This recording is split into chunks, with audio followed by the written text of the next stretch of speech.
Online, there is this term controlled opposition. Now, what is controlled opposition? Controlled opposition is opposition that's generated to preserve an outcome. Let me say that one more time.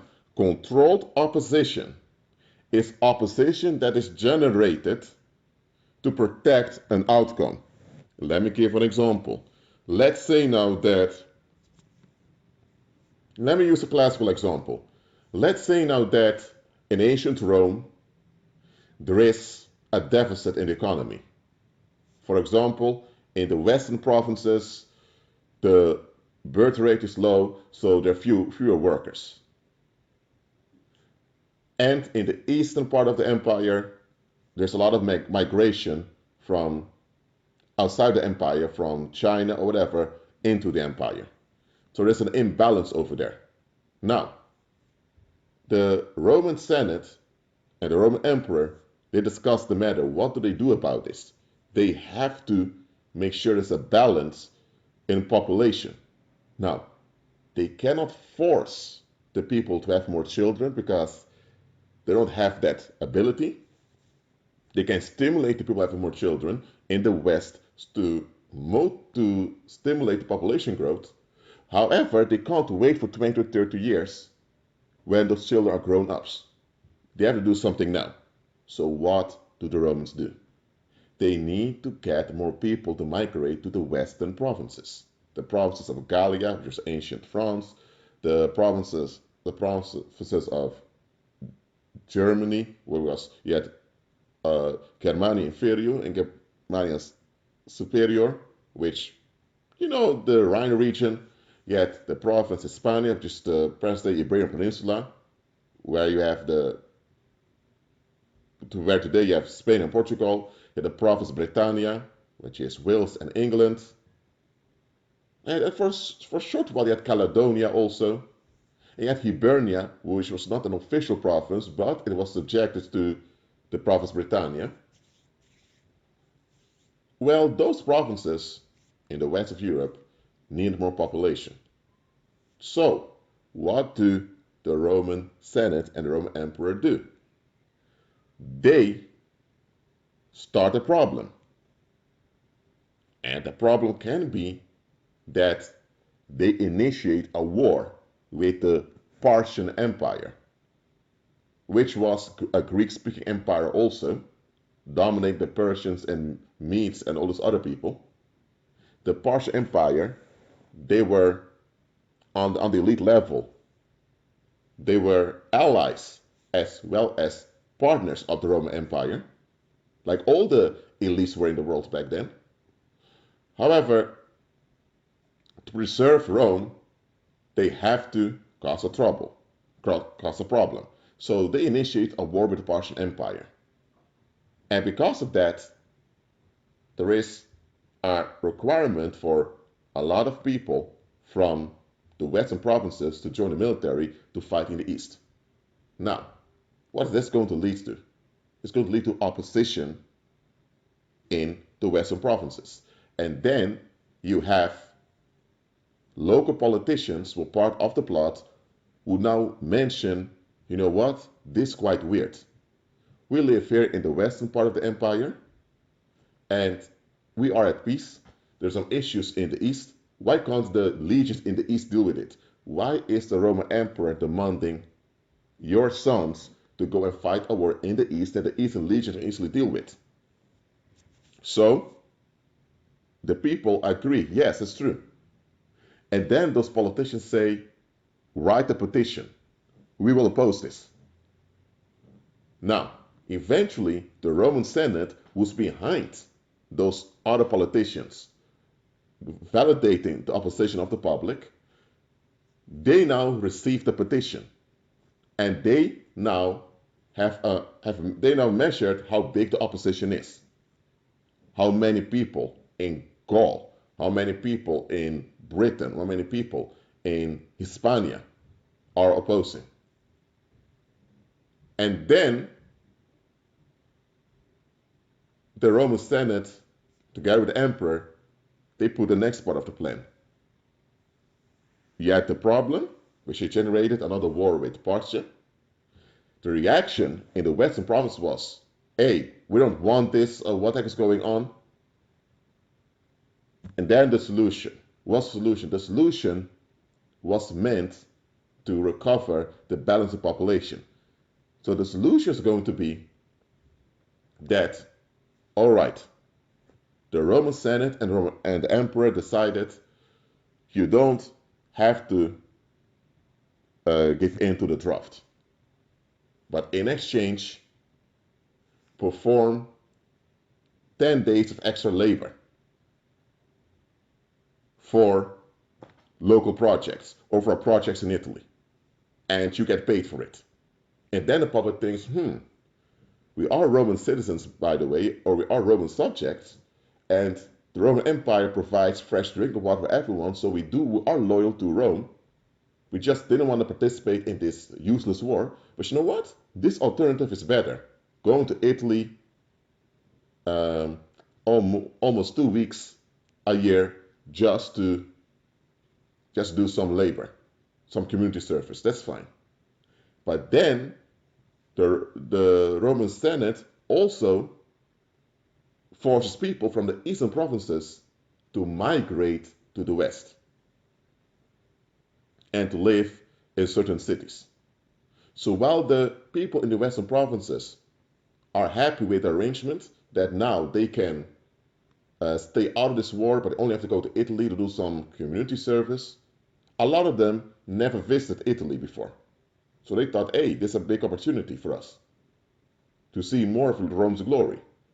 So while they're so focused on, hey, we will go to Italy soon, we're guaranteed to go to Italy as part of uh, the decision made by the emperor, they're not even aware that there are many migrants moving into their areas.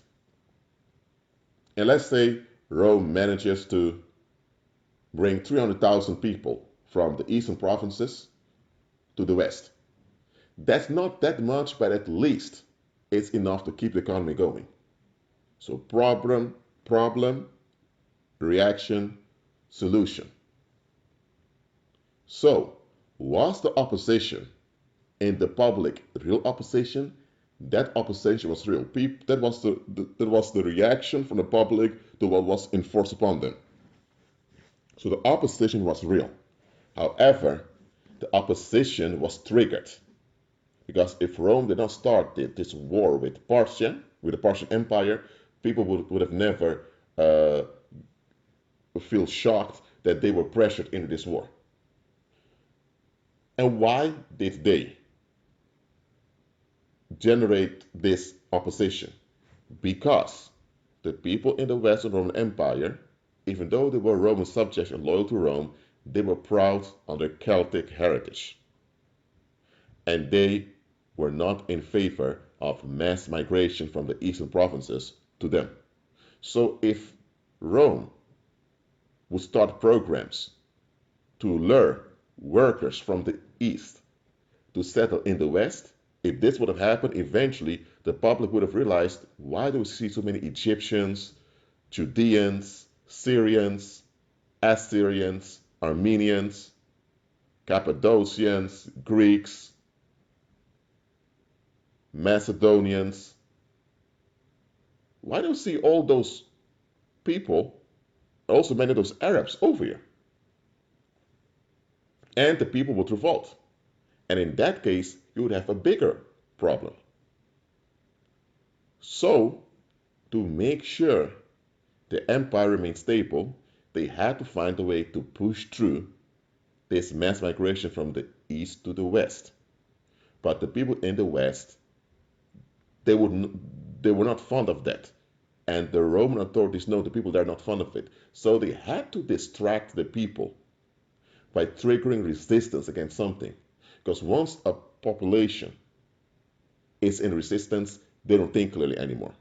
Once a population is in opposition, they're fighting and resisting something, they don't think clearly anymore because so focused on the thing they're upset about. So if then people get relief from being upset, they forget about everything else because they have their escape. And because they're so happy with their escape, they don't notice all the other changes that happened around them. Now, this is a fictional parable. You know that. I'm not saying that the ancient Roman Empire never did such things. They did similar things like that.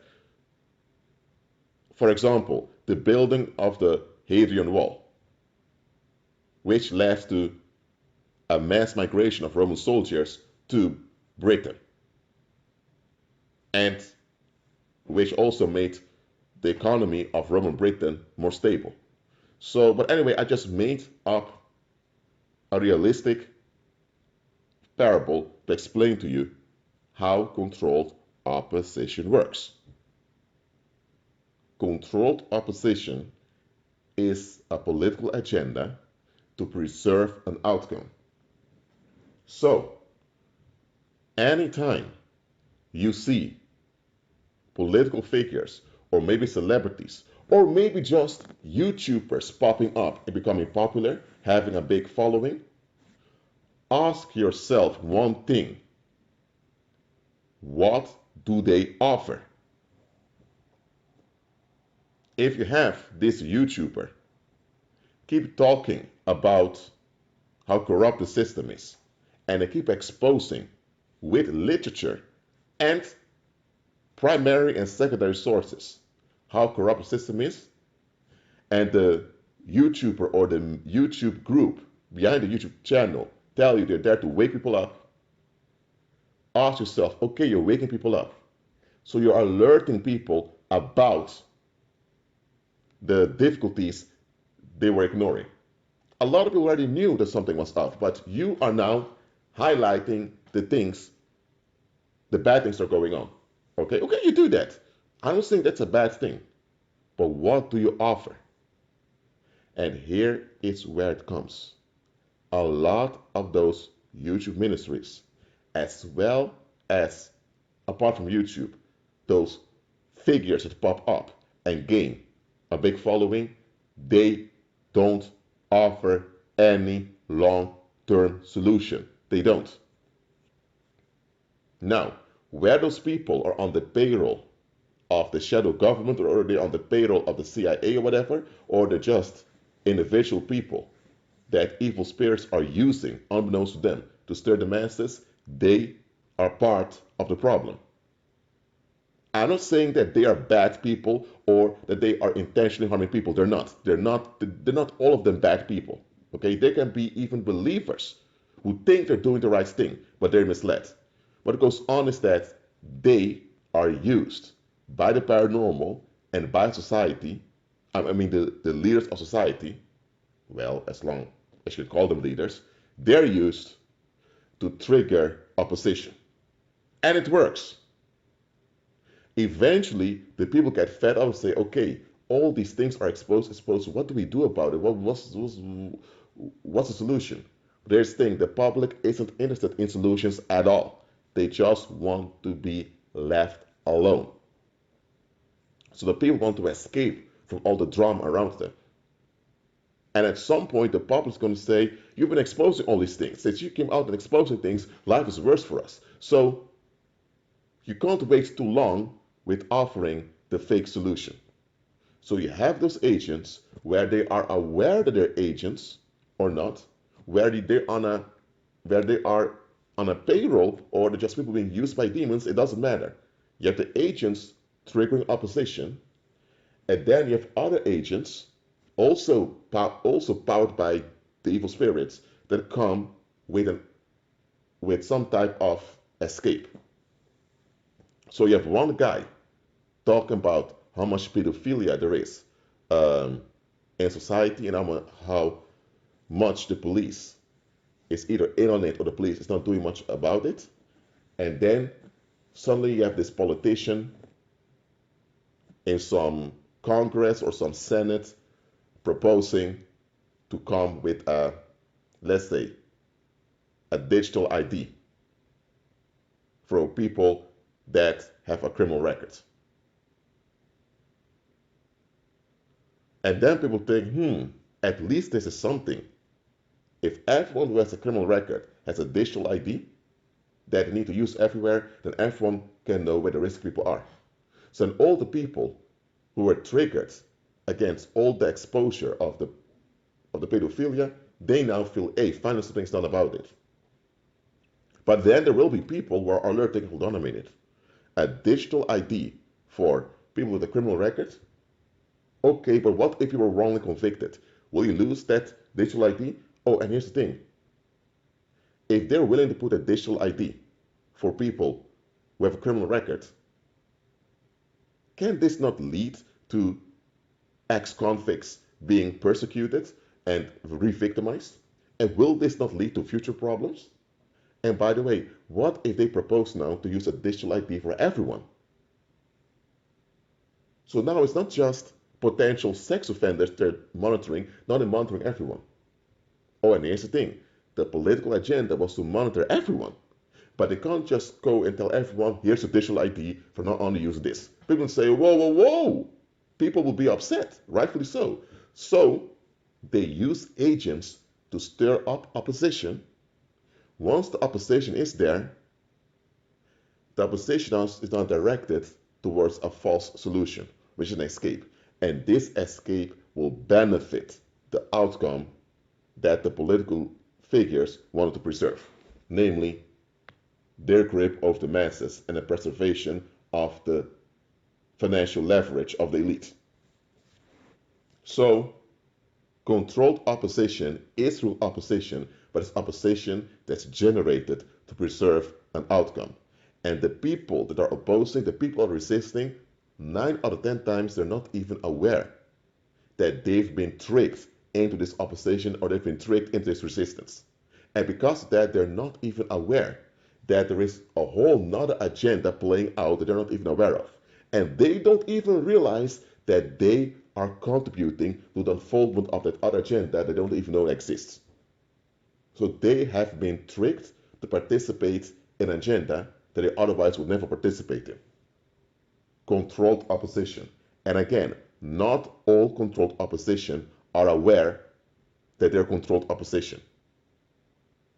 Some people, for example, they joined Black Lives Matter or Antifa or they joined some other organization like Yellow Vest, whatever, because they seriously thought by protesting and making noise, they can get something done. They're not bad people, but they're not aware that those organizations are political tools to get something else done. Now, the organization they're part of may get something done, but it's something that they accomplish is meant to distract from the other thing that's playing out.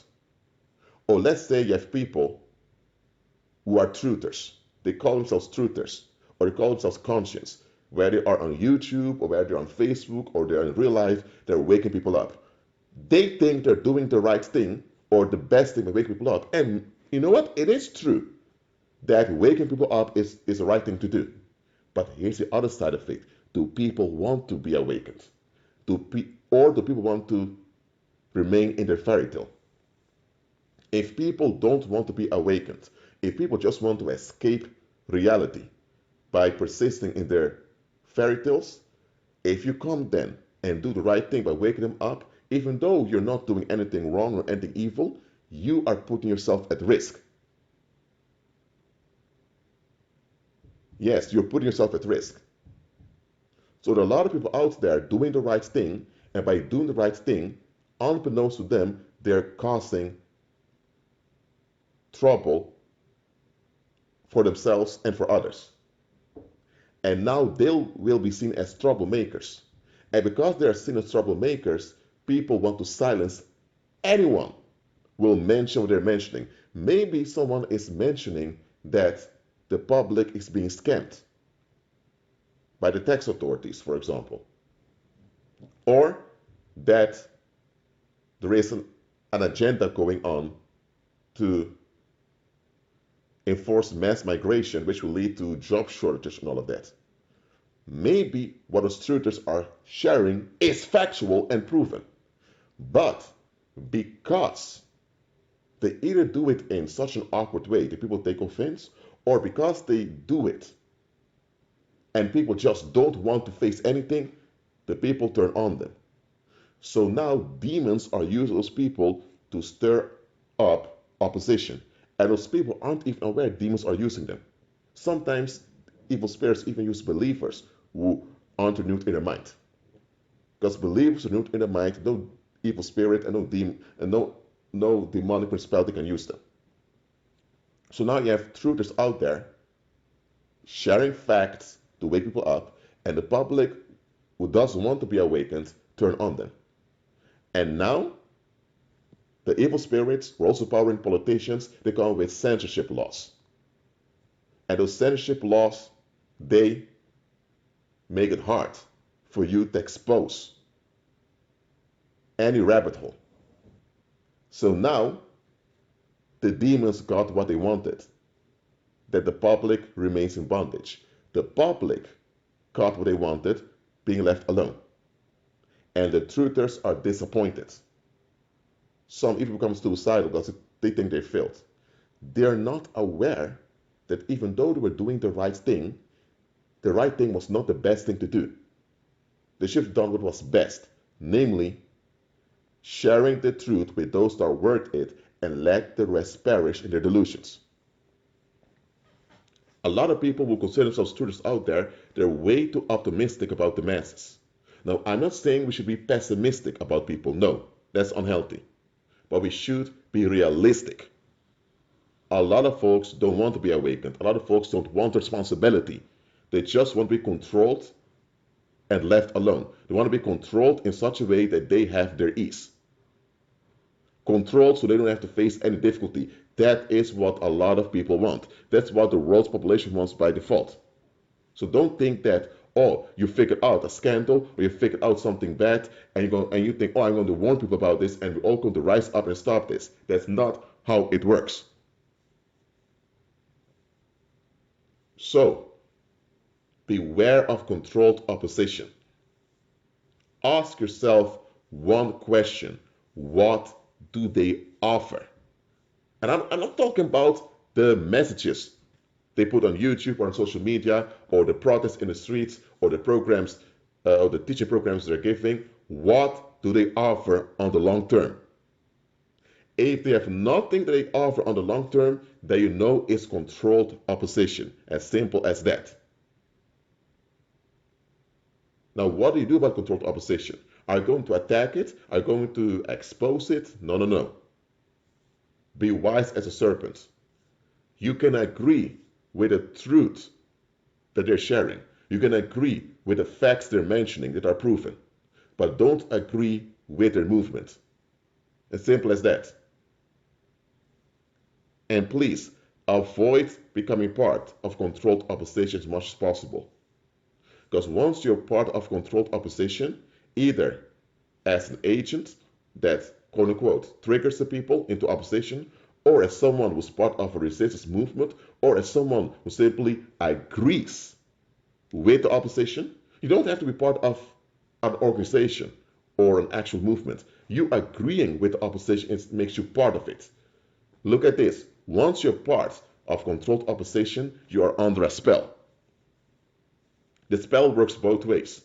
Either you get fed up with hearing about something and you develop this aversion, this dislike, you don't want to hear anything about it anymore, or you hear what is being said, you agree with it, and now you are opposed to something also. So whether you close your ears, say, I don't want to hear about it, that's one way the spell works, but the spell also works another way, that you actually agree fully with the opposition, and now you're blinded. Both the people that agree with opposition as well as people that resist opposition are now influenced by the spell. So what is the right way to respond? The right way to respond is just to calm down, admit what goes on, listen to what's being said, analyze what's being said, but don't get lost into the details and in the content. Ask yourself, what's the context and what do they offer? That is the question seldom asked. And as a believer, you have something better to offer, namely, do the will of the Heavenly Father.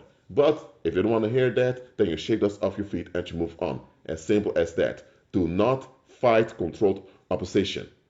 Because fighting controlled opposition makes you an enabler of the same controlled opposition. Disarm controlled opposition by offering better. Don't dismiss what the controlled opposition is saying. Because often what the controlled opposition is saying is valid and true. Don't deny it, because if you deny it, then you become part of the problem too. Admit the true things that they're mentioning, but offer something better in return. Then you're doing your part. If they don't want your part, that's on them. Well, that's it for now. Keep on agreeing with Christ and be at peace. Agree with Christ and be at peace.